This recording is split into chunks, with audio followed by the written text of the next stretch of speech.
Egunon guztioi, eta mila esker hor egoteagatik, kontu hauetan. Bueno, gracias por estar aquí a estas horas y bueno, vamos adelante con la presentación. La sesión está organizada por el Comité de Ética, así que bueno, la pretensión es un poco informaros de la nueva ley orgánica regulatoria y sobre todo que, bueno, que conozcáis la disposición del Comité de Ética para el apoyo y la resolución o el acompañamiento en las dudas y los conflictos de índole ética que pueda surgir a partir de la aplicación de esta ley. Bueno, un poco la...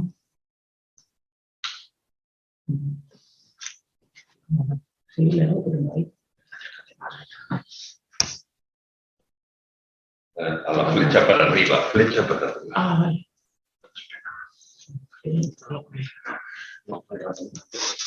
Ahora.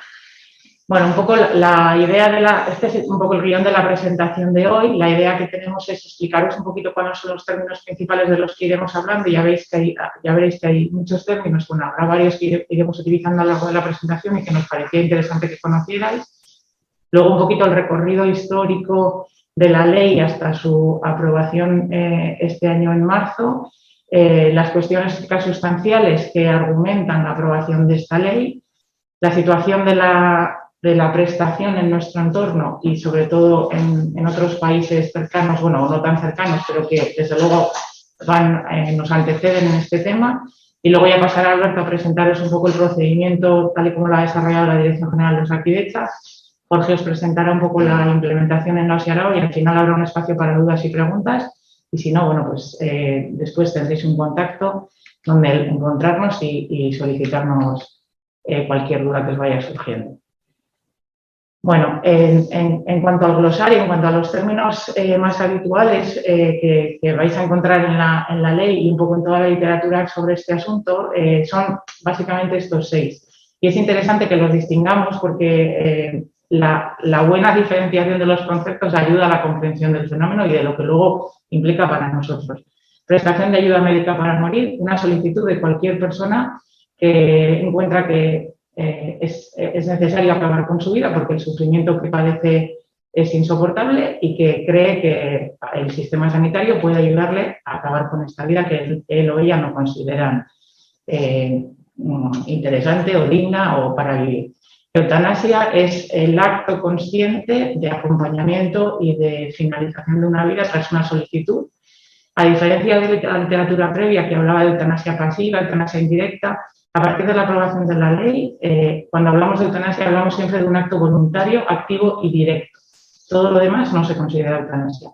Suicidio médicamente asistido sería la ayuda a una persona a morir sin la presencia de un profesional de la salud, o sea que él o ella misma ha recibido una ayuda previa, pero es él o ella quien finalmente decide actuar para finalizar su vida con esa ayuda medicamentosa previa que ha recibido.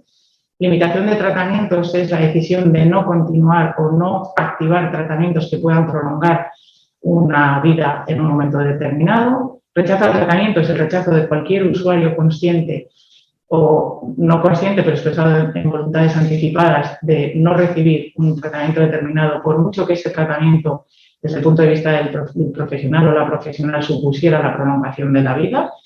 Y la sedación paliativa es la aplicación de tratamientos en situaciones en que el nivel de sufrimiento es tan alto que solo la disminución del nivel de conciencia permite la paliación de esos síntomas. A partir de aquí, contaros un poquito cómo surge la ley, que como os decimos se aprueba el 24 de marzo de 2021, pero que tiene previos. En 2018 hay una propuesta de ley que nos llega, de hecho nos llega a los comités de ética a través de la Comisión Sociosanitaria de Comités de Ética de Euskadi, porque el Departamento de Salud del Gobierno Vasco solicita un posicionamiento de los comités o concretamente de la comisión frente a esa propuesta de ley. Desde los comités se hacen una serie de sugerencias y lo siguiente que sabemos es que en enero del 2020 hay una nueva propuesta de ley. A esa nueva propuesta de ley, este informe hay varios informes que responden o varios organismos que responden a esta propuesta de ley. El que quizás sea más conocido por todos será el informe del Comité de Bioética de España, puesto que la prensa hizo saber la negativa de este comité a la aprobación de la posición negativa de este comité a la propuesta de ley. Y en diciembre del 2020 hay un nuevo, esta comisión sociosanitaria de comités de ética que se integra por todos los comités de ética de Euskadi, no solo los pertenecientes a las OSIs, a las organizaciones sanitarias, sino también los comités de ética de servicios sociales que hay en cada uno de los tres territorios, emite un nuevo posicionamiento que luego lo explicaré con un poquito más de detalle y que básicamente es favorable a la aprobación de la ley. Finalmente, la ley se aprueba el 24 de marzo y entra en vigor el 24 de junio de este año. Esto es también para que entendáis que la ley da simplemente 3 meses de plazo a las organizaciones para poner en marcha toda la maquinaria. En otros países, en otros contextos, estos plazos son de 1 año, 1 año y medio. Bueno, pues aquí han sido de 3 meses y es por eso que ya veréis ahora el trabajo que han desarrollado en la Dirección General y que lleva tanto por detrás y que creemos que es tan interesante que conozcáis y que tengáis a mano, ¿no? Y a nivel social, más allá de lo que ha ocurrido a nivel normativo, sí que es verdad que a nivel social se han dado una serie de desarrollos que quizás precisen más debate, por supuesto, pero que de alguna manera han ido generando ese contexto en el que tiene sentido que en el 2021 en España se apruebe la ley. Es verdad que esta sesión no es para el debate sobre la ley y su aprobación o no, o su idoneidad o no, pero sí que es verdad que hay una serie de elementos que se generan en el contexto más social que de alguna manera vienen a sustentar la aprobación de esta ley. La ley, como os decimos, se aprueba el 24 de marzo y habla básicamente de la aplicación de ayuda a morir cuando se produce padecimiento grave, crónico e imposibilitante, con un sufrimiento físico, psíquico constante e intolerable, sin posibilidad de curación o mejoría.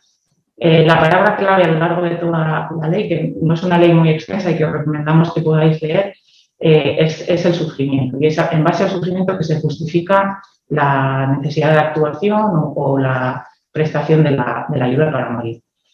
Las cuestiones éticas fundamentales que sustentan la aprobación de la ley se recogen en el informe de posicionamiento ético que os digo que realiza la Comisión Sociosanitaria de Comités de Ética de Euskadi en diciembre de 2020, sí, y que yo también os recomendaría leer. Si alguien la quiere, que igual no es especialmente accesible, que la solicite al Comité de Ética, que os hacemos llegar. Sí que es verdad que son unos 18 folios, pero a mi juicio es muy interesante leerla porque, aparte de que nos sitúa bien en el contexto, creo que nos ayuda a entender el porqué y el para qué de esta nueva prestación. En principio, este informe lo que hace, como cualquier informe de un comité de ética, es cuestionarse o plantearse la necesidad, analizar esa necesidad y deliberar en torno a los posibles valores que rondan y que argumentan o que sustentan la necesidad de esta nueva prestación. En ese sentido, pues el informe se basa en las preguntas que veis. La eutanasia y el suicidio pueden ser en determinadas condiciones una profundización de los derechos de las personas en el alivio del sufrimiento. Existen situaciones en que las prácticas existentes no llegan a ser suficientes para evitar ese sufrimiento incurable y si existen, es responsabilidad de los profesionales facilitarlas. ¿En qué circunstancias? Como os digo, es un informe que yo creo que es muy interesante leer, que habla un poco de, se posiciona en el equilibrio entre las éticas más individualistas, el respeto a la autonomía y el derecho a la capacidad de decisión y de vivir una vida que uno considera digna para sí mismo, versus las éticas más universalistas que considerarían el derecho a la vida como un derecho primacista, pero también entendiendo que el derecho a la vida es el que después da derecho a la autonomía, que sin derecho a la vida no habría derecho a la autonomía. Entonces, bueno, yo creo que es un informe interesante y que os animaría a leer. ¿De acuerdo? Los valores en conflicto, pues un poquito lo que hemos venido contando, la calidad de vida, la autonomía, el respeto a todos y cada uno de los elementos de los valores que uno pueda definir como calidad de vida y como dignidad, versus lo que uno puede entender como práctica profesional, como valores que sustentan la práctica profesional y, por lo tanto, obligaciones o compromisos que uno adquiere cuando ejerce su profesión. Y ahí, pues, es necesario equilibrio. El resumen y las conclusiones del informe son estos, aunque de verdad que os animo a leerlo. La Comisión Sociosanitaria estima moralmente aceptable la despenalización de regulación de la eutanasia y el suicidio médico asistido. Consideran, en determinadas condiciones, consideran necesaria, oportuna y beneficiosa la regulación. Se debe garantizar el acceso a los cuidados paliativos o las ayudas sociales. No es momento para entrar en el debate, pero la ley no cuestiona la necesidad, es más, la ley en sí misma, ¿no? Pero el comité, la comisión, y los informes desarrollados desde cada una de las comunidades insisten en la necesidad de ofertar cuidados paliativos y buen apoyo social a todas las personas que soliciten esta prestación, o aunque no la soliciten, a todas las personas que se encuentren en situación de sufrimiento, de enfermedades incurables y tal, como una garantía de que realmente la petición de acabar con la vida tiene que ver con ese sufrimiento insoportable y no con una no asistencia por parte del sistema social, del sistema sanitario. El compromiso profesional humano con su paciente es desde donde pueda considerarse moralmente aceptable una intervención cuya intención sea acabar con su vida. La comisión se considera partidaria de una objeción de conciencia razonada para cada caso concreto y que al mismo tiempo garantice la prestación a los solicitantes, que es lo que tiene que garantizar cada uno de los sistemas sanitarios de las comunidades. Existen situaciones especiales que deben tratarse con extremada prudencia y que, de hecho, la Ley Orgánica de Regulación de la Eutanasia tiene lagunas, como si la podéis leer veréis. Y, finalmente, la comisión considera clave la participación de los comités de ética y, de hecho, Alberto os va a explicar, pero una comisión de garantías de aquí del País Vasco está integrada por miembros de comités de ética de todo el País Vasco. En otros países, bueno, pues como sabéis, no hemos sido pioneros en este asunto. En Europa hubo, bueno, los Países Bajos, ¿no? Bélgica y Holanda en el 2002 ya iniciaron este camino. Bélgica aprobó la eutanasia, Holanda la eutanasia de suicidio médico asistido, Luxemburgo en 2009 aprobó ambas, Suiza en el 2006 solo aprobó el suicidio médico asistido, que es lo que aplica en este momento. No lo aplica el sistema sanitario, sino asociaciones y admite personas extranjeras. En América del Sur, el único país que ha empezado algo, bueno, ya veis que hace unos cuantos años, fue en 1998 Colombia, pero ni tan siquiera ha hecho un desarrollo regulatorio de esto, con lo cual se ha reconocido el derecho a ello, pero no hay prestación asociada. En América del Norte, bueno, el caso conocido es el de Oregón, pero posteriormente le han seguido bastantes estados. En todos ellos lo que se ha aprobado es el suicidio médico asistido. Y en Canadá, que ha ido un poco más tardía, 2016, se han aprobado ambas. En el continente austral, pues como veis, Australia va por estados. Ha aprobado el estado de Victoria en 2017, ya el estado de Australia del Oeste en 2020, 2021 en práctica ha sido.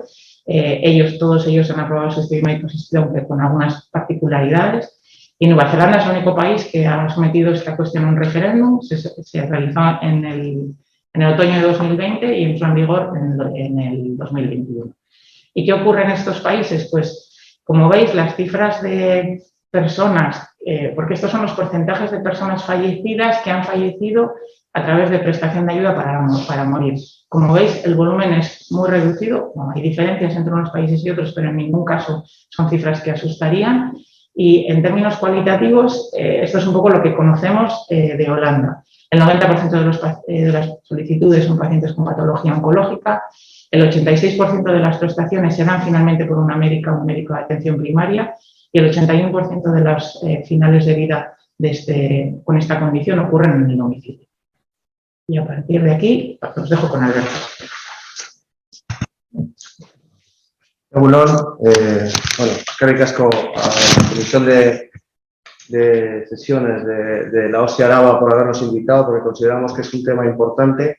Yo estoy aquí por una doble vertiente. Por un lado, por ser miembro del Comité de Ética y por lo tanto, el Comité de Ética tenía interés en traer este tema a las sesiones. Y por otro lado, porque formo parte del grupo de trabajo de la dirección de Osakidetza, que se puso las pilas allá por el mes de abril para implementar de la manera más equitativa y adecuada esta prestación, que es lo que ha dicho Amaya. No estamos aquí para debatir sobre si la ley es adecuada o no, si tiene lagunas o no. La ley nos pone que el 25 de junio los usuarios, los ciudadanos, podían solicitar la prestación y, por lo tanto, teníamos que desplegar todo el circuito para hacerlo de una manera equitativa y, además, con una calidad asistencial adecuada. A nivel de la Dirección General, en el momento que tuvimos ya comunicación de que esto entraba en vigor en el mes de junio, hubo una serie de directrices, se montó un grupo de trabajo que lo que pretendía era ver un poco cómo hacer la implementación.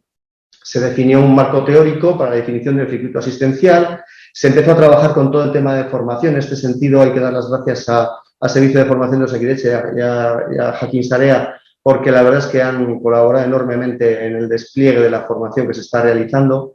Se empezaron a tener reuniones con las direcciones de las organizaciones de servicios y con los comités de ética asistencial que están en marcha en las diferentes organizaciones. y se definieron las herramientas que iban a ser necesarias en Osabide Global, porque lo que se pretende es que a través de Osabide Global tengamos todo el circuito y todas las herramientas adecuadas para apoyar una mejor prestación a los profesionales que se van a ver inmersos. Por otro lado, se conminó a las organizaciones a definir un equipo de referencia para que en todas las organizaciones, además del comité de ética, hubiera un grupo de profesionales que estuvieran sensibilizados y formados en todo el despliegue de la eutanasia en Osakidetza y que sirvieran como apoyo y formación en cascada para todos los profesionales de las OSIs. El dato que tenemos aquí de Jaquín Sarea ya se ha superado, eran 1.300 personas los cursos que se habían hecho hace 3 semanas, me parece que es, ahora ya exceden creo que de las 2.000 personas. Y se han creado espacios tanto en la intranet de Osakidetza como en la del departamento donde se recoge la información más importante respecto a todo el circuito asistencial. Hemos invitado a las organizaciones que vamos a terminar ahora, en la semana que viene, un procedimiento corporativo de aplicación de la eutanasia que va a servir como base para que luego las organizaciones desarrollen su propio documento adaptado a la situación local de cada organización. Esta ley regula el derecho, es un derecho y una prestación, por lo tanto, nuestra obligación es darla con la máxima calidad y prestancia, que cumple los criterios de solicitar y recibir la ayuda necesaria para morir. Establece los deberes del personal sanitario y los deberes de las administraciones y organizaciones e instituciones sanitarias. Hay una serie de requisitos. Los requisitos, es difícil en una ley plasmar requisitos concretos, luego la casuística nos va haciendo tener que valorar cada uno de ellos a ver si se enmarcan, pero los primeros requisitos es tener la nacionalidad española o residencia legal en España o un empadronamiento al menos de 12 meses. Ya empezamos a tener casos de personas que se empadronan en Euskadi y hacen la solicitud, o sea que esto nos va, pues eso, nos va a enseñar un poco los casos que nos van a ir apareciendo. Mayoría de edad y capacidad adecuada, información a la persona solicitante por escrito de las alternativas existentes. Debe existir una doble solicitud que debe ser voluntaria y por escrito, con una separación mínima de 15 días. Este es un tema importante porque la ley lo explicita y los 15 días cuentan a partir del día siguiente de la primera solicitud. Esto lo intentaremos recoger en los diferentes protocolos porque en los primeros casos ya hemos encontrado algún caso que está en el límite de los 15 días y esto lo marca la ley y hay que cumplirlo. Padecer una enfermedad grave e incurable con sufrimiento insufrible o un sufrimiento grave, crónico e imposibilitante, con un sufrimiento insoportable y que debe ser certificado por personal facultativo, por médicos o médicas que se llaman responsables en este caso. Ahora vamos a ver la figura de médico responsable, que es la figura central de toda la prestación. Y tiene que llevar un consentimiento informado explícito en el proceso. Las 5 figuras que, digamos, participan en esta prestación, 3 de ellas están recogidas en la ley, que son el médico responsable, que nosotros lo hemos ampliado hacia equipo asistencial responsable, el médica consultor y la comisión de garantía y evaluación. Son 3 agentes que están recogidos en la ley. En nuestros protocolos de Osakidetza hemos incorporado los comités de ética asistencial y a los grupos de referentes de cada OSI para dar apoyo a los profesionales para el despliegue de la prestación. Como os decía, el médica responsable es el eje sobre el que pivota toda la prestación en la ley. Por lo tanto, es la figura más importante. Aquí siempre hay discusiones de exactamente quién es. En general, el médica responsable lo identifica el solicitante. Lo que pasa es que a veces las solicitudes pueden entrar a través de otros profesionales. Por ejemplo, es muy frecuente que en la enfermería de atención primaria o de unidades especiales, como puede ser oncología o intensivos o paliativos, puedan recibir la solicitud de un usuario que la debe canalizar a su profesional de la medicina responsable. La segunda figura es la del médica consultora, que en este caso es un profesional de la medicina que es especialista en la patología causante de la situación clínica que desencadena la petición y que suele o debe ser seleccionado por el médica responsable.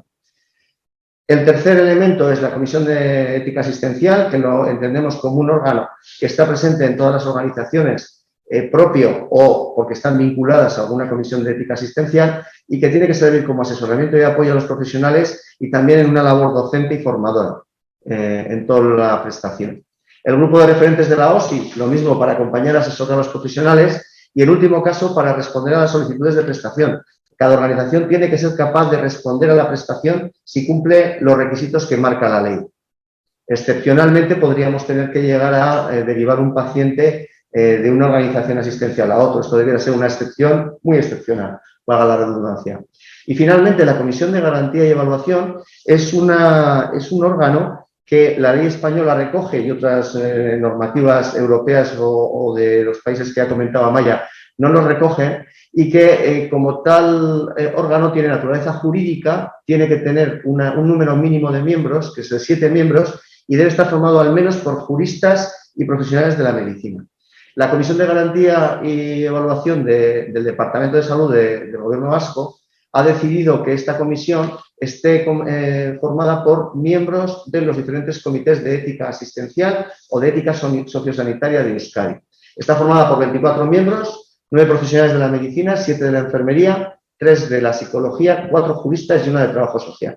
Tiene un reglamento interno y valoran todos y cada uno de los casos en los que hay una solicitud por parte de un ciudadano y además entre sus funciones tienen la de asesorar y garantizar la calidad de la prestación y hacer un informe anual sobre el cumplimiento de la ley, los casos que ha habido y el seguimiento de los mismos. Nosotros a nivel de Osakidetza, no voy a pasar rápido por esto, desde que nos pusimos las pilas, pues se ha intentado fundamentalmente elaborar los documentos de apoyo, elaborar las herramientas de apoyo en Osabide Global y empezar la formación, ya os he comentado, vía direcciones de las organizaciones, vía comités de ética, vía grupos de referentes y con la plataforma Jaquinsarea como soporte para que todos los profesionales tengan acceso a una formación básica. Estas sesiones, como la que estamos dando hoy, se están dando en otras organizaciones, unidades, etcétera, que lo que intentan es formar a la gente y que las personas, los profesionales, tengan la mayor formación posible. Ahora voy a pasar a describir algunas de las herramientas. Nosotros hemos elaborado una guía con un flujograma que lo vamos a ver enseguida y sí que quiero transmitiros que es imprescindible en toda solicitud formal de eutanasia 2 acciones. Una, nosotros hemos generado un nuevo código que está asociado al diagnóstico de persona que solicita ayuda para morir, que lo tenéis aquí escrito, y que es localizable en Osabide Global cuando se meten los códigos diagnósticos, que hay que codificarlo en todos los pacientes que hacen una primera solicitud ya de ayuda para morir firmada. Y en segundo lugar, el formulario de registro de todas las solicitudes, que ahora lo vamos a ver y que tiene unos pasos que sirve de guía y apoyo para que los profesionales sepan en cada momento qué tienen que hacer, qué documentación tienen que rellenar y cómo tienen que proceder, pero a su vez es obligatorio rellenarlo para que tengamos un registro de los casos de esta prestación. Fundamentalmente en Osabide Global se ha generado en el faro de las guías de actuación una guía de actuación que se llama Eutanasia. Esta guía de actuación recoge todos los documentos que tenéis aquí, recoge los flujogramas de actuación y recoge también los formularios que están disponibles a día de hoy. Este es el flujograma, lo voy a ampliar, aunque parezca muy farragoso, lo que intenta este flujograma es recoger, por un lado, los agentes que participan. Veréis que en transversal están el CEA de cada organización y la Comisión de Garantía y Evaluación, CEA, Grupo de Referentes y Comisión de Garantía, y intenta recoger los agentes que intervienen en cada momento, los momentos de decisión, los periodos mínimos y máximos que hay para actuar y los documentos que hay que elaborar. Lo que intenta es recoger todo el procedimiento. Si lo ampliamos, hay 2 flujogramas, uno para el paciente que es capaz y que solicita de manera directa la prestación y otro para cuando el paciente no está en una situación de poder solicitarlo por motivo de enfermedad, etcétera, y lo ha dejado previsto en un documento de voluntades anticipadas. Vamos a ver que el flujograma es ligeramente diferente. Este es el flujograma para un paciente que nos solicita la prestación. Voy a ver si se activa el ratón y os puedo hacer el seguimiento. Lo que abre el proceso, la prestación, es la primera solicitud de ayuda para morir. Indudablemente, pacientes que llevan crónicamente enfermos y que tienen una relación con su profesional de la medicina responsable de años, han podido hablar de este tema, valorarlo, tenerlo en cuenta, pero lo que abre la prestación no es que haya un diálogo simplemente en una consulta sobre me lo estoy pensando o que pida información, sino en el momento que el paciente, vamos a ver, el paciente solicita de manera formal y quiere firmar la primera solicitud. Esto es lo que, digamos, abre el flujograma. Esto es lo que abre el formulario y esto es lo que abre la codificación de este proceso. Esto es súper importante porque es lo que va a marcar luego todos los tiempos. Ya veis aquí que de la primera solicitud, lo primero que tiene que hacer el profesional de la medicina, médico o médica responsable, es valorar si cumple los requisitos. En caso de que cumpla los requisitos que recoge la ley de nacionalización o empadronamiento y de que su enfermedad justifica esta solicitud, tiene que abrir el proceso deliberativo. Aquí ya va asociado documentos, concretamente el de primera solicitud y el documento E2, que es el documento de información clínica que lo vamos a ver enseguida. Para el paciente, porque tiene que aportarse información clínica por escrito al paciente en el proceso de primera deliberación. Tras esta primera deliberación, podría ocurrir que el médico responsable o médica responsable considere que no cumple requisitos. Podría denegar ya, hacer el documento de denegación y comunicarlo con la comisión de garantía. Siempre, tanto el ciudadano como alguno de los agentes que participan en el proceso, médico responsable o médico consultor, pueden recurrir a la comisión de garantía si se toma una decisión con la que no está de acuerdo. Y la comisión de garantía puede valorar todas esas reclamaciones y tiene que en 14 días dar una respuesta. ¿De acuerdo? O sea que la comisión de garantía, que la vemos durante todo el proceso recorriendo, aparte de recibir la comunicación de cómo va cada una de las solicitudes, tiene también una labor de verificación y una labor de resolución de los recursos que se le presenten. Volvemos al médico responsable y al paciente. Tras el proceso de primera deliberación tienen que transcurrir al menos 15 días para pasar a la segunda solicitud. 15 días a contar el día siguiente a la primera solicitud. Insisto mucho en esto porque es un tema que marca claramente la ley y que tenemos que cumplir. En esta segunda solicitud vuelve a haber un proceso deliberativo y ya no hay que dar información clínica por escrito porque ya se le ha aportado, pero sí que se tiene que volver a revisar pues, las alternativas que tiene, la situación que tiene, si hay tratamientos o posibilidades de apoyo que no se han explorado y que pudieran cambiar la decisión del ciudadano. Si finalmente se confirma, lo que haría es hacer la segunda solicitud, el documento E3, y citar al paciente a las 24 horas para que si sigue confirmando que quiere seguir adelante con la prestación, se firme el consentimiento informado, que se firma en esta fase. A ver si el ratón quiere ponerse, que se firma en esta fase. El momento de la firma del consentimiento informado, en caso de que el solicitante de la prestación haya mostrado su deseo de ser donante de órganos o en la conversación surja este tema y lo considere, es cuando contactaríamos con el coordinador de trasplantes del centro para que a su vez conozcan el caso, citen al solicitante y en una entrevista exploren la posibilidad de la donación de órganos. La donación de órganos va a condicionar la fase final del proceso, por lo tanto, es una información muy importante porque puede cambiar los deseos del solicitante. Por ejemplo, no podrá hacerlo en su domicilio, sino que tendrá que hacerse en el hospital, en caso de que sea donante de órganos.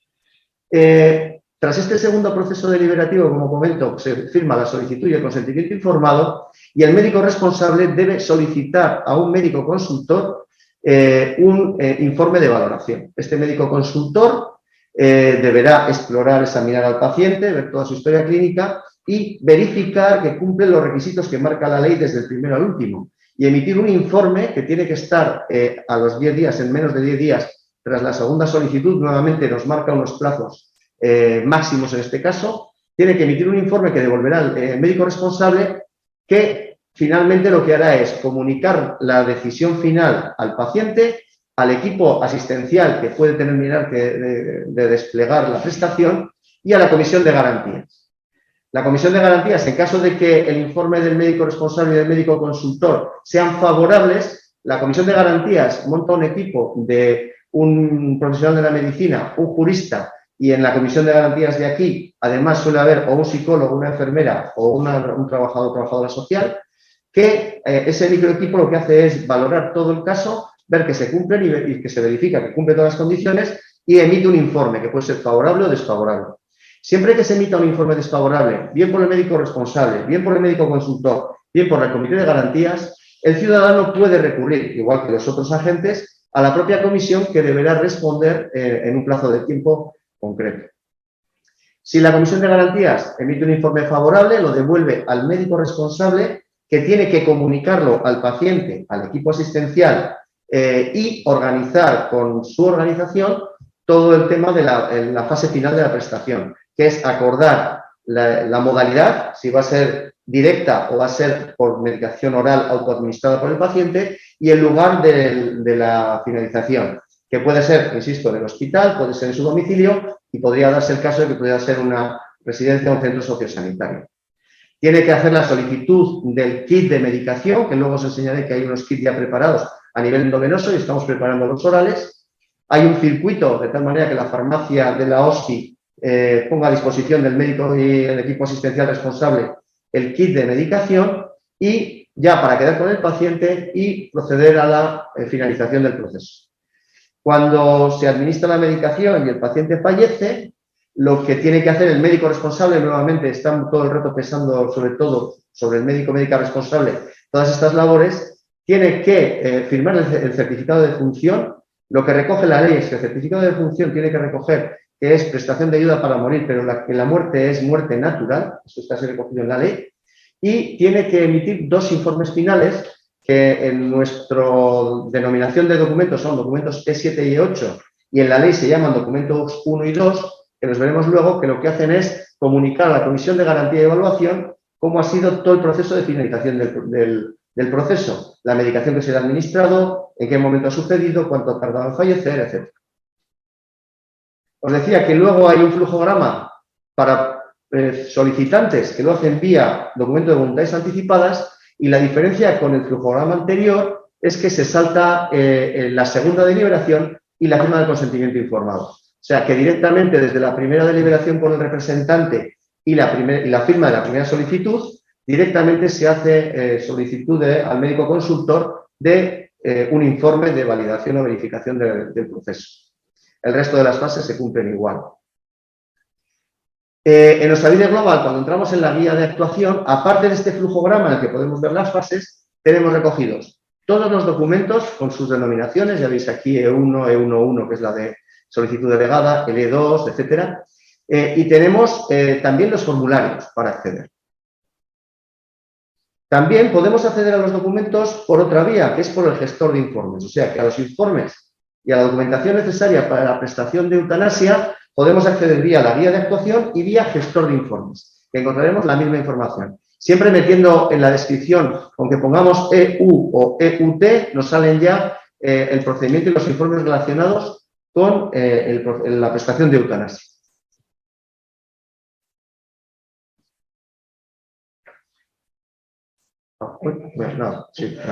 No pasa nada. Bien. Tenemos que tener en cuenta, hay algunos informes que vamos a generar en el propio, si lo hacemos por gestor de informes, Osavide Global desarrolla el informe y si tenemos firma biométrica queda directamente grabado en últimas actividades. Pero en muchos sitios los informes se van a generar en papel, se van a firmar manualmente y hay que subir toda la documentación que está asociada a la prestación a Osavide Global en últimas actividades. Es obligatorio subir los informes. El informe del Comité de Garantías de Evaluación, que le llega al médico responsable y es un informe que viene de fuera, hay que hacer lo mismo, hay que subirlo a la historia clínica y dejarlo todo guardado en la historia clínica. Estos son todos los requisitos que marca la ley, que toda la documentación tiene que estar en historia clínica. Os decía que a través del faro o de guías de actuación tenemos acceso a los formularios de eutanasia, pero también tenemos acceso a ellos si entramos directamente por formularios y metemos en descripción EU o EUT.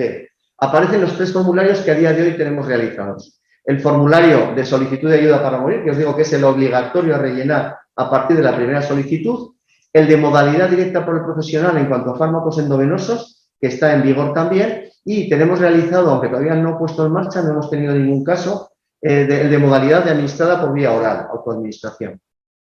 Este es el formulario de solicitud, en el cual tenemos que ir rellenando los diferentes campos. Ya veis aquí la enfermedad que justifica la petición, la modalidad de actuación si la tiene decidida, si el paciente nos dice yo quiero fallecer en el hospital y con la medicación endovenosa ya lo podemos registrar, el ámbito del médico responsable, lugar previsto de fallecimiento si lo tiene, en el momento que lo tenga, fecha prevista de la eutanasia porque en algún momento vamos a pactar con el solicitante en qué momento la quiere recibir y luego ya veis que tiene la descripción del formulario, va por pasos. Paso 1, para ayudarnos a ir rellenando los documentos y haciendo los diferentes pasos. Tenemos que rellenar la fecha de la firma de cada uno de los documentos o cuándo han sido entregados. Esto nos sirve para hacer una trazabilidad de cumplimiento de la ley y nos sirve para hacer un seguimiento de la calidad de la prestación.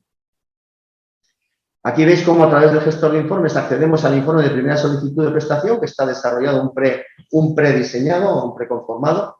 Nosotros luego podemos completar la información. Lógicamente, la primera solicitud es cerrada, pero, por ejemplo, tenemos también el informe de información clínica, que se ha puesto un informe orientativo que podemos nosotros luego completar de alguna manera con lo que nos parezca. Esto se considera que es la información mínima que tenemos que recoger en este informe, por parte del médico o médica responsable. Ya veis que desde la primera solicitud este informe hay que entregarlo al paciente en mano antes de 5 días naturales y en el formulario hay que rellenar que se ha entregado este informe para cumplir la ley. La segunda solicitud, mínimo 15 días desde del día siguiente de la primera solicitud y hay que citar en 2 días para el segundo proceso deliberativo y como máximo en 5 días hay que tomar la decisión de firmar o no firmar esta segunda solicitud. Después viene la firma de consentimiento informado. La ley marca que de la segunda deliberación y firma de la segunda solicitud tienen que transcurrir 24 horas antes de la firma del consentimiento. Esto siempre son fases que la ley ha marcado para establecer una garantía de que el paciente está de manera convencida y además es voluntario y está firme en su petición y por eso se retrasa la firma del consentimiento en 24 horas. Aquí es donde entraría la coordinación de trasplantes para hacer la valoración de este tema en caso de que el solicitante la considera y aquí ya se decide, aquí sí que ya la decisión de la modalidad de administración y del lugar de la finalización es importante porque hay que empezar a organizar. Por eso lo tenemos metido en el flujograma en este momento. Y aquí se realiza la consulta al médico o médica consultora. Médico o médica consultora que tiene también un informe preconfigurado para que lo elabore. La ley marca que el médico o médica consultor tiene que hacer la valoración del paciente incluyendo sus antecedentes, su situación clínica y con un examen del paciente. En esto está habiendo bastante debate si esto requiere o no requiere una consulta con el paciente. La recomendación que desde el Comité de Ética Asistencial damos es que haya una consulta con el paciente. De hecho, en el comité tenemos un jurista que es miembro lego y él insiste que la ley lo marca y que desde el punto de vista de la interpretación jurídica de lo que significa examinar al paciente es con una consulta con el paciente. Es la recomendación. El médico o médica consultor puede emitir un informe que puede ser favorable o desfavorable y que lo envía al médico responsable. O sea, no es el médico consultor el que lo envía a la comisión, sino que todo pivota sobre el médico responsable o médica responsable, que es quien comunica a la Comisión de Garantía y Evaluación, comunica al paciente y comunica al equipo asistencial que vaya a llevar a cabo la prestación para empezar a organizarlo. Aquí también se emiten documentos, el documento 6, y la Comisión de Garantía y Evaluación tiene 7 días para emitir una resolución que puede ser nuevamente favorable o desfavorable y comunicarlo al médico responsable, que a su vez lo que hace es confirmarlo con el paciente, confirmarlo con el equipo asistencial y ya concretar el proceso de finalización. El documento E7 y E8, que son los que elabora el médico responsable cuando ha finalizado el proceso, estos siempre hay que hacerlos y veréis que el documento E7, que es el documento 1 de la ley, lo que hace es recoger los datos de las personas que han participado en todo el proceso y la resolución final. Y el documento E2 lo que tiene es recogidos los datos del cuadro del paciente, del solicitante respecto a su patología y a todos los factores que han intervenido en la solicitud. Estos 2 documentos son obligatorios enviarlos a la Comisión de Garantía y Evaluación, también en caso de denegación. Y en caso de denegación hay que emitir un documento de denegación, que también está recogido en la guía, y este es el documento de voluntades anticipadas, en caso de que el paciente quiera realizarlo, pues que también hay que tenerlo en cuenta. En base a este formulario se hizo con el primer caso de eutanasia que se llevó a cabo. Es un formulario guía para que los profesionales que tienen que administrar la medicación endovenosa sepan qué administración y qué pasos tienen que dar y qué tiempos tienen que cumplir. Y esto se ha incorporado a los formularios como formulario de administración endovenosa o modalidad directa de la prestación de eutanasia, que recoge todos los datos de la administración, sirve de guía y apoyo para los profesionales, pero también para luego establecer la trazabilidad, porque esto luego lo tiene que valorar la Comisión de Garantías y Evaluación y el grupo de Osakidetza tenemos que valorar cómo ha ido en la finalización de todos los procesos. También hemos elaborado el de modalidad, autoadministrada, que os insisto, todavía no hemos tenido ningún caso y que todavía no lo hemos puesto en marcha, pero con el primer caso se pondrá en marcha. Se saben, las pautas medicamentosas están decididas, son las que ha propuesto el Ministerio, pero en la modalidad oral hay que comprar el principio activo básico, que es el pentobarbital, y hacer la preparación en las farmacias de la administración del producto que se va a aportar al solicitante para que se lo tome él o ella. Además de todo el recorrido, estos son, a través de Jakin Sarea se han montado una serie de cursos que están permanentemente, hay oferta de cursos de eutanasia. Yo lo que animo a todos los profesionales es a que realicéis el curso, porque todo esto que estoy contando en muy poco tiempo está mucho más desgranado y mejor explicado y vais a conocerlo mejor. Y además, como apoyo, tanto en la página de la intranet de Osakidetza, que hay en Salud Apoyo, hay un gadget de eutanasia y tenéis todo lo que es la ley, el manual de buenas prácticas del Ministerio, que es un muy buen documento para apoyar todo este desarrollo. Y en la web del departamento también tenemos un gadget de eutanasia, donde también tiene recogido todo el desarrollo desde este proceso. Ahí está, por ejemplo, el informe de posicionamiento de la Comisión Sociosanitaria de Comités de Ética de Euskadi, lo tenéis aquí debajo, según accedéis a eutanasia en la web del Departamento de Salud. Tiene información para los profesionales. En toda esta información hemos participado el grupo de Osakidetza, o sea que está en relación con lo que tenemos en la intranet de Osakidetza, y describe el procedimiento para la inscripción en el registro de objeción de conciencia. La objeción de conciencia es un derecho que recoge explícitamente esta ley por motivos morales, por motivo de conflicto de valores. La gestión del listado del registro lo realiza el Departamento de Salud directamente. Se puede realizar de manera telemática a través del enlace, como veis aquí, aparece un enlace con el registro de profesionales, en el que pasáis a una explicación de qué supone la objeción de conciencia y cómo se puede tramitar, y acceso al trámite de inscripción, también acceso al trámite de anular la objeción de conciencia o de comunicar cambios que haya podido hacer uno en ese registro. El registro va a estar custodiado por el departamento, es un registro confidencial. Solamente tiene esa información el responsable del registro en el departamento, y luego es de los profesionales que de cada organización se van apuntando en el registro de objetores de conciencia. Tiene información la dirección del centro para que, en caso de que entre una solicitud, pueda gestionar qué profesional puede ser objetor de conciencia y buscar un profesional que pueda responder a la solicitud del ciudadano con garantías.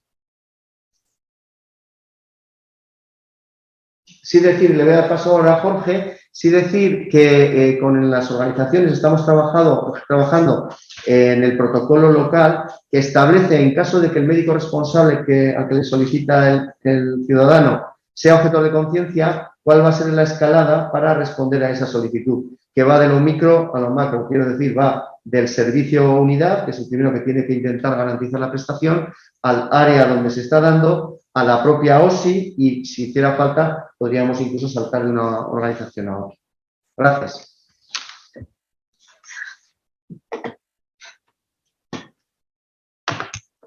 Bueno, a todos y todas.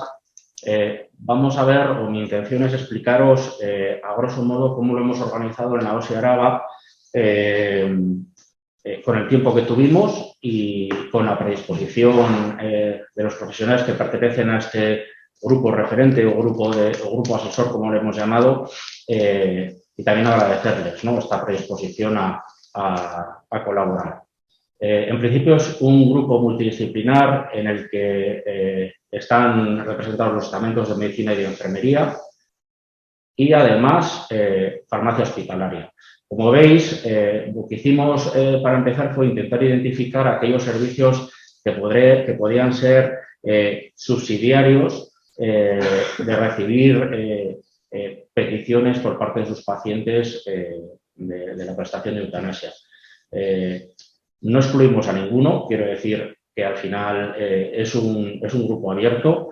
y dinámico. Ha entrado y ha salido gente desde el principio, desde cuando comenzamos hasta ahora, pero ya veis que entre los servicios está neurología, cirugía vascular, medicina familiar y comunitaria, interna, hospitalización a domicilio, medicina intensiva y oncología.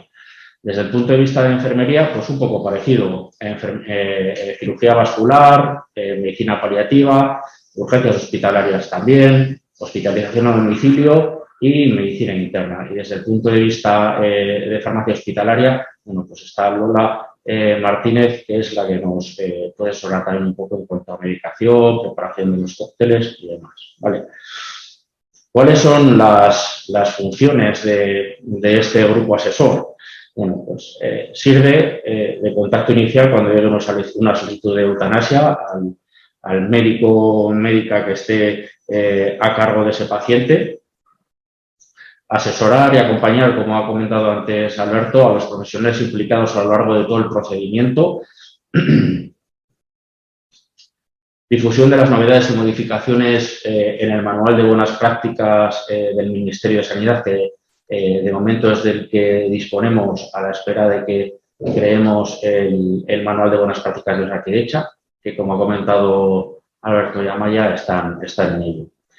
Asesoraríamos acerca de los pasos a seguir durante el proceso, por si surgiera alguna duda en toda esa longitudinalidad. Determinaríamos los tiempos para cada una de las entrevistas deliberativas en las consultas, ¿no? Que siempre nos puede generar un poco más de conflicto, ¿no? Desde el punto de vista, bueno, pues yo tengo que cerrar mi agenda 1 hora y media para entrevistarme con este paciente, pero tenemos que asumir que esto es una prestación que tenemos que conceder a la población. Mantener al día los listados internos de profesionales objetores. Como dice Alberto, tenemos unos cuantos de la organización acceso a estos listados y de esta forma podemos proceder a buscar alternativas en caso de médicos referentes o médicos consultores. Colaborar en la búsqueda, como digo, de profesionales en caso de que el médico referente o el médico consultor sean objetores. Y facilitar el envío de la documentación a la Comisión de Garantía y Evaluación. Como ha comentado, bueno, colaborar también en la organización de la prestación una vez aceptada la solicitud por parte del paciente, ¿no? ¿Cómo lo vamos a hacer? Que lo veremos ahora en la siguiente diapositiva. Si va a ser en el ámbito hospitalario, si va a ser en el ámbito domiciliario. ¿De acuerdo?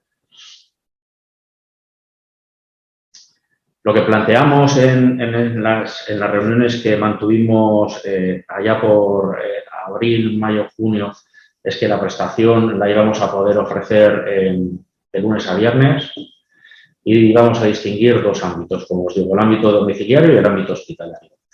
En el caso de que el paciente desee fallecer en el ámbito domiciliario, deberíamos diferenciar si el médico referente es de atención primaria y si es de atención hospitalaria. Quiero decir, es el paciente, como hemos comentado, el que elige quién va a ser su médico referente, ¿no? El que le va a acompañar en todo este proceso, sobre el que va a pivotar este procedimiento. Si el médico referente de atención primaria se desplazaría al domicilio, si el médico referente de atención hospitalaria también se desplazaría al domicilio, facilitando el desplazamiento. El equipo de enfermería de atención primaria o de hospitalización a domicilio canalizaría 2 vías venosas y se administrará la medicación endovenosa según la pauta establecida en el manual de buenas prácticas. Todo esto, como os he comentado al principio, es dinámico y modificable y según vayamos recibiendo peticiones, yo creo que iremos hilando más fino. ¿De acuerdo? En el ámbito hospitalario, el paciente ingresará de forma programada a través de gestión de pacientes en una habitación con cama única. Si el médico referente es de atención primaria, también podrá desplazarse al medio hospitalario si lo desea y la enfermera también, de tal forma que sea el equipo referente, como hemos comentado al principio, quien asuma esta función. Y la administración de la medicación será realizada por el equipo de enfermería de la planta de hospitalización o por la enfermera de AP en colaboración con el médico referente, por supuesto. En caso de objeción, la administración la realizaría el propio médico referente. ¿De acuerdo? En caso de que el paciente sea donante de órganos, como hemos comentado antes, ingresaría en UCI y el médico referente podrá acompañar y llevar a cabo la prestación en este servicio. ¿De acuerdo? Y esto es un poco todo lo que os tenía que contar yo desde el punto de vista de la organización en la OSI Araba, teniendo en cuenta lo que os decimos y que yo creo que ha sido un continuum en esta sesión, que vamos a realizar modificaciones seguramente por las peculiaridades de cada una de las peticiones.